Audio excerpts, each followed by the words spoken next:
उपचुनाव के का मतगणना कल है। जो उपचुनाव हुआ 2 सीटों पर, उसके परिणाम कल आने हैं। इसको लेकर गहमागहमी भी तेज हो गई। जिस तरीके से तेजस्वी यादव ने ये आरोप लगाया है कि गड़बड़ी की आशंका है, उसको देखते हुए सियासत गर्मा गई और तेजस्वी यादव दरभंगा के लिए रवाना हो गए हैं। उधर जगदानंद सिंह तारापुर के लिए रवाना हुए हैं और तेजस्वी यादव ने साफ तौर पर कहा है कि वहां पर जो मतगणना है उस पर उसको लेकर वो वहां जा रहे हैं और 2 दिनों तक कैंप करेंगे, यानी किसी भी तरीके की कोई दिक्कत या गड़बड़ी ना हो, इसको सुनिश्चित करने के लिए वहां जा रहे हैं और क्षेत्र में वहां 2 दिनों तक कैंप करेंगे। कल हालांकि ये परिणाम आ जाएगा।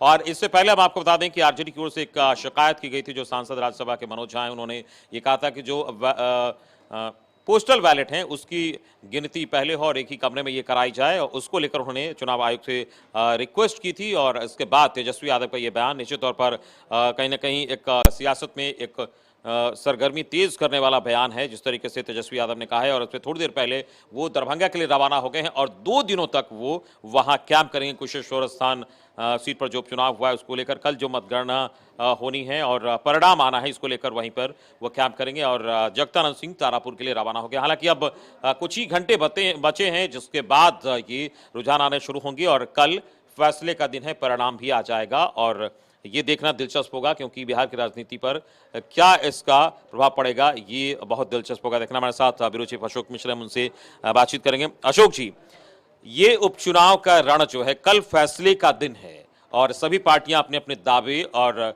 जो उसके दावे हैं वो कर रही है। और तेजस्वी यादव रवाना हो गए हैं कुशेश्वर स्थान और तारापुर के लिए, जगदानंद सिंह रवाना हो गए हैं। क्या एक मैसेज देने की कोशिश हुई है? देखिए, इस चुनाव की क्या महत्ता है ये इसी से समझिए कि एक सीट के लिए तेजस्वी यादव दरभंगा में 2 रातें बिताएंगे।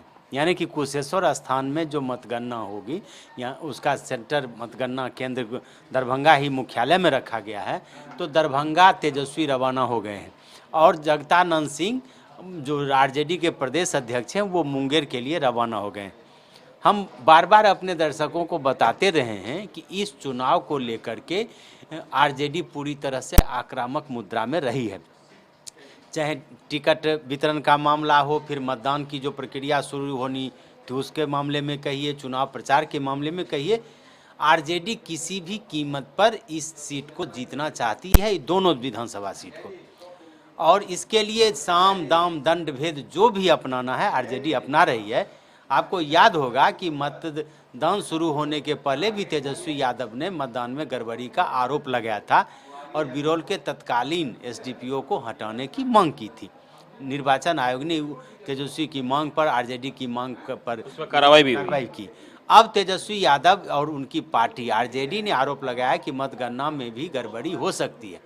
इसके लिए मनोज झा ने बजाते बिहार के मुख्य निर्वाचन अधिकारी हैं, उनको जाकर के एक पत्र दिया और दिया है कि जो बैलेट पेपर डाक से आता है उसकी गिनती पहले हो और वो अभी मतगणना केंद्र पर जहां अन्य मतों की गिनती होती है वहां पे हो। नंबर 1। दूसरी बात, तेजस्वी यादव ने कहा कि हमें जो सूचना मिली है कि कुछ अधिकारी गड़बड़ी कर सकते हैं, इसलिए वो दरभंगा जा रहे हैं। और वो उन्होंने कहा है कि जो जो अधिकारी मतगणना कार्य में लगाए गए हैं सबका सीआर उनके पास है, मतलब सबके बारे में वो जानते हैं और वो किसी को छोड़ेंगे नहीं।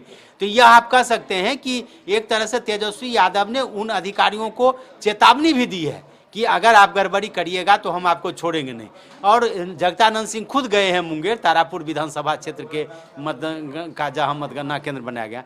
तो ये साफ है कि आरजेडी अपने कार्यकर्ताओं को, अपने समर्थकों को, अपने उम्मीदवारों को एक अहम सवाल है, हम आपके पीठ पर खड़े। एक अहम सवाल है कि सियासी जो सूरमा है वो सियासत की अंकगणित को फिट करने में लगे हैं, लेकिन हालांकि इसकी दूर दूर तक कोई संभावना नहीं दिखती है। तो क्या मैसेज देने की कोशिश की गई है, कार्यकर्ताओं का मनोबल बढ़ाने, या क्या है इसके पीछे? बिल्कुल, देखिए आप लालू यादव की बात को लीजिए ना, तो लालू यादव ने क्या कहा कि ये उपचुनाव अगर हम जीते हैं तो इससे कार्यकर्ताओं का मनोबल बढ़ेगा।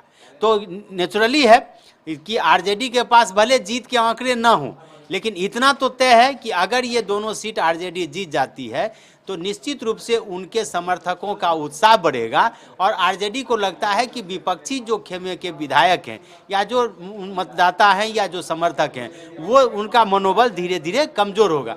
तो ऐसी परिस्थिति में तोड़ जोड़ की राजनीति भी आरजेडी कर सकती है, लेकिन ये सब हवाई है, ये अभी कहना मुनासिब नहीं है। हाँ, इतना जरूर कह सकते हैं कि जिस गंभीरता से आरजेडी ने इस चुनाव को लिया है, आरजेडी जिस तरह से आक्रामक है और जिस धैर्य से सत्ता पक्ष के लोग इसके आक्रमण को झेल रहे हैं। आज मुख्यमंत्री ने क्या कहा कि जनता मालिक है, अब थोड़ा देर इंतजार करना पड़ेगा कि आखिर जनता का फैसला क्या होता है। लेकिन इतना जरूर कह सकते हैं कि आरजेडी लगातार अपने मतदाताओं को संदेश दे रही है कि जनता ने हमको चुनाव जिता दिया है, अगर किसी तरह की गड़बड़ी होती है या चुनाव हम हार जाते हैं तो इसके लिए राज्य सरकार और प्रशासन तंत्र दोषी। चलिए, इस पूरी बातचीत के लिए बहुत बहुत शुक्रिया आपका। तो हमारे ब्यूरो चीफ अशोक मिश्र बता रहे थे कि किस तरीके से आक्रामक तरीके से चुनाव में उतरी है आरजेडी और अब तक जो उसकी ओर से बयान आ रहे हैं और ये कहा जा रहा है उसको लेकर लगातार प्रतिक्रियाओं का दौर भी जारी है। तेजस्वी यादव दरभंगा के लिए और जगतानंद सिंह मुंगेर के लिए रवाना हो गए। फिलहाल अगली